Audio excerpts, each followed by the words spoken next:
Creo yo, y después de consultarlo con mucha gente, que nunca un mensaje presidencial tuvo un impacto tan fuerte en la ciudadanía como cuando hace 20 años el entonces joven presidente Alan García anunció que iba a estatizar y nacionalizar la banca privada en el Perú. La propuesta causó un terremoto político, fue el fin de una alianza entre empresarios y el gobierno, movilizó a miles a las calles y fue el inicio, el catalizador del inicio del movimiento Libertad, que luego llevaría a Mario Vargas Llosa a la presidencia de la República, candidatura que por cierto falló ante la candidatura de Alberto Fujimori. Fueron tiempos tremendos para el país, que se embarcaba en ese entonces en un modelo económico que estaba en vías de extinción en el mundo, pero que aquí persistentemente el doctor García trataba de implementar. Finalmente el intento fue fallido, fue neutralizado en el Senado de la República y la banca privada pudo seguir operando felizmente en el Perú. Lo que viene a continuación es un recuento de Karina Chávez, de lo que pasó en esos años. Yo sé, y hay que decirlo, que a mucha gente no le gusta recordar, sobre todo los que pertenecen a los sectores que marcharon en esos años en las calles contra el régimen. Pero recordar es bueno para sacar lecciones y para aprender de la historia. Veamos. Por eso en este instante propongo al Congreso su nacionalización y estatización.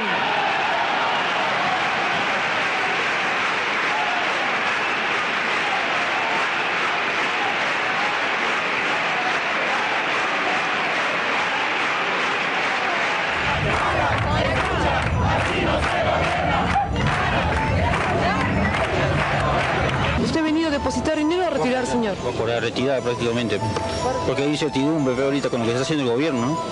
El gran objetivo es nacionalizar la banca, y en eso no hay ningún paso atrás. Te voy a decir, espérate.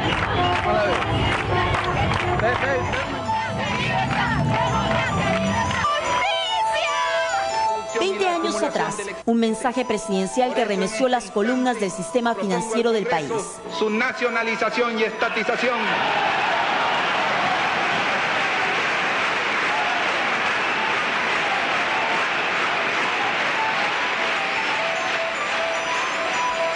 García festejaba su anuncio de estatizar la banca. En su pensar del año 87, García Pérez parecía meditar que era la medida más inteligente y audaz. Lo cierto es que para algunos representó el punto de quiebre de su gobierno. Que García se caía con o sin estatización por la torpeza de las políticas económicas. García y sus asesores y la época fueron bastante torpes en términos económicos. Un manejo de la economía en completo desorden, donde la maquinita, controles de precio, el dólar MUC acabaron por cobrar la factura a la población con la hiperinflación que a finales del gobierno García superó el 2000%. ¿Por qué se dio la estatización? ¿Cuáles fueron las verdaderas motivaciones? ¿Y qué fue la estatización? Una gran cortina negra, cortina de humo que buscaba tapar las cosas, y no falta hoy día algún despistado que dice que la crisis que viene es producto de la estatización. No, señor, la crisis era inevitable. Porque él generó una gran plusvalía en grandes empresas del país, porque claro, como el mercado estaba cerrado, las empresas internas hicieron muchísimo dinero, vendían productos de cualquier calidad a la gente, y la gente la tenía que comprar porque no había importaciones. Entonces él pensó que ese excedente se iba a reinvertir inmediatamente, y eso iba a evitar una crisis. Los agentes económicos no funcionan así, porque los agentes económicos funcionan de acuerdo a cómo ven ellos el mercado, cómo ven la tasa de retorno a sus inversiones, etc. Entonces, como él sintió que no había una inversión, él quiso castigar a esta gente, entonces quiso estatizar los bancos. Otra corriente interpreta que la medida radical llegó en momentos donde Alan García perdía su popularidad. En aras de recuperarla, García embanderó la estatización de la banca como una lucha social. Consideraba que solo un sector de la población tenía la concentración del poder económico, oligarquías que dominaban financieramente a los hombres del campo, los reales productores. En eso no hay ningún retroceso. Vamos a nacionalizar la banca, vamos a hacer la justicia social. Democracia, libertad, democracia, libertad, democracia, libertad.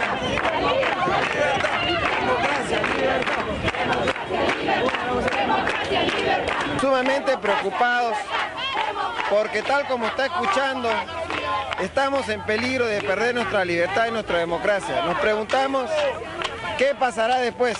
No, que a la juventud, ¿qué le espera si ahora están estatizando todos los bancos? ¿Qué le espera a la juventud? Era un proceso de expropiación directa, violenta, arbitraria, que implicaba robar recursos de básicamente a quienes estaban en la actividad bancaria peruana. Nadie sabía si la estatización incluiría a las sucursales de bancos extranjeros en el Perú o a los bancos privados regionales, una suerte de medida improvisada.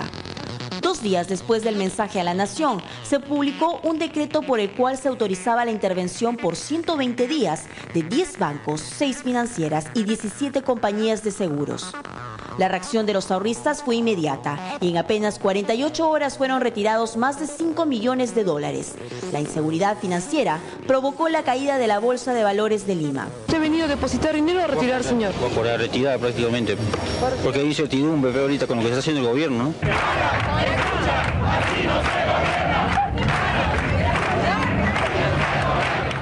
Trabajadores de bancos protestando en las calles, un país desahuciado en su economía, con un cáncer llamado Sendero Luminoso.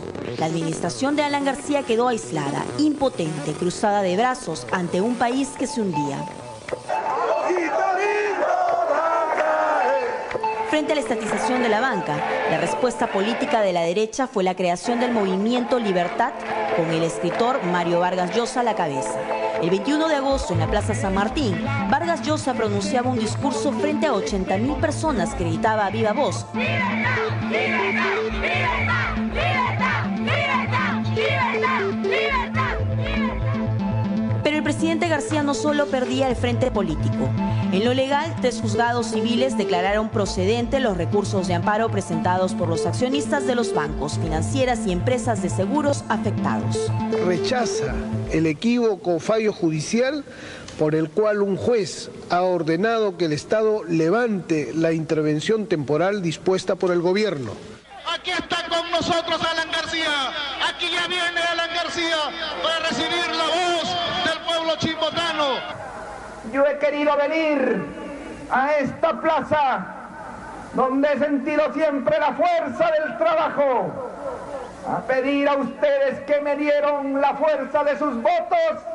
Las críticas contra su pedido de estatización lo llevó a buscar baño popular al norte del país, bastión aprista que lo recibió multitudinariamente. Yo he presentado en el Parlamento un proyecto de ley que va a ser aprobado, que tiene que ser aprobado, y aquí están los parlamentarios que tienen que votar por ese proyecto.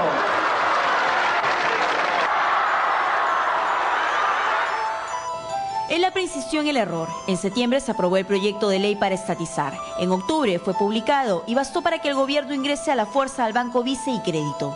Las imágenes de agresión contra Guillermo Vice cuando intentaba recuperar la administración dieron la vuelta al mundo. Ante tantos reclamos, acorralado judicial y socialmente, Alan García Pérez perdió todos los frentes. Tuvo que dar un paso atrás ante su famosa estatización, pero el daño ya estaba consumado.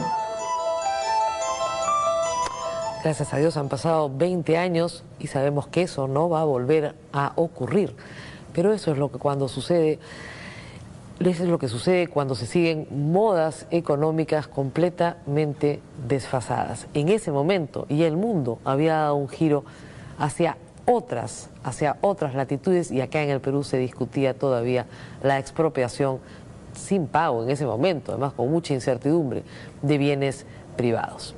Gracias a Dios, repito, mañana no se va a hablar de eso, sino de una situación económica boyante de un país que crece y que atrae la inversión privada.